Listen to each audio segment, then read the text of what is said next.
Olá, tudo bem? Eu sou o professor Mauro Ebert, professor de História Geral aqui do Sistema Passe. E dando continuidade à resolução do nosso simulado, questão de número 74. Veja, é interessante que você observe que nós temos nessa questão dois textos.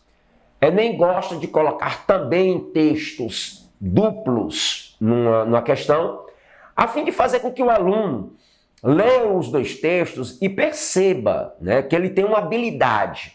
Perceber se os dois textos eles estão se divergindo, eles estão se completando, eles se afirmam, há uma congruência de ideia ou não. Então, a ideia é fazer com que o aluno ele tenha, né, essa habilidade da leitura e do choque, do confronto dos dois textos. Então, vamos lá para o texto 1. Segundo Boris Fausto, a escravidão era uma instituição já existente na África e, assim, apenas se transportava cativos para o mundo cristão, onde seriam civilizados e salvos pelo conhecimento da verdadeira religião. Olha que passagens interessantes desse texto.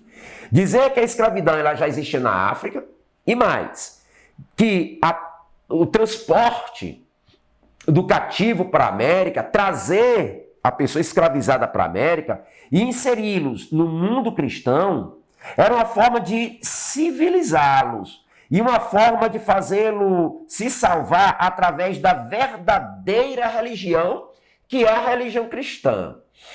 Perfeito? Ou seja, o texto 1, ele procura argumentar no sentido favorável à escravidão. Ele dá legitimidade, procura dar essa legitimidade para a escravidão, uma justificativa para o trabalho escravizado, como sendo uma forma de salvar essa pessoa da África através da verdadeira religião. Bem, texto 2. Acreditamos que a escravidão é um pecado, onde quer que seja, sempre um pecado. Pecado em si, pecado na natureza que a cria, pecado porque ela converte pessoas em coisas, faz dos homens propriedades, mercantilizando a imagem de Deus. Em outras palavras, porque a escravidão detém e usa os homens como meros meios de concretizar seus fins, aniquilando a distinção sagrada e eterna entre a pessoa e a coisa. Uma distinção proclamada como axioma de toda a consciência humana, uma distinção criada por Deus.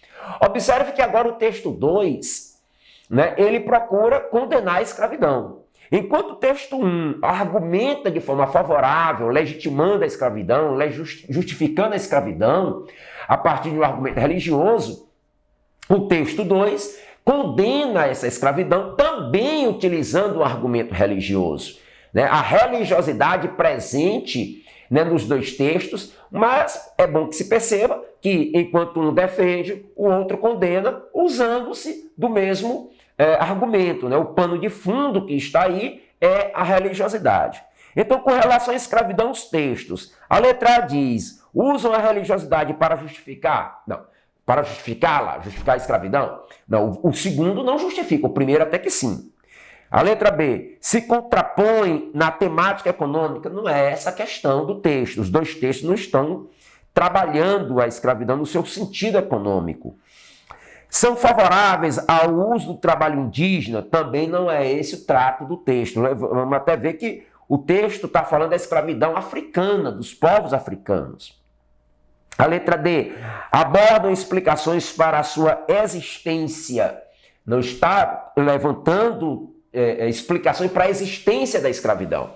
Aliás, o texto 2 vai condenar a existência dela, mostrando que é um pecado, mostrando que é uma agressão a Deus. Então, a letra E, usam argumentos religiosos para fins divergentes. Ora, o primeiro usa um argumento religioso para a justificação da escravidão, enquanto o outro usa também argumentos religiosos para se contrapor à escravidão. Então, de fato, a letra correta, letra E, é isso. Continue aqui ligado no Sistema Passe.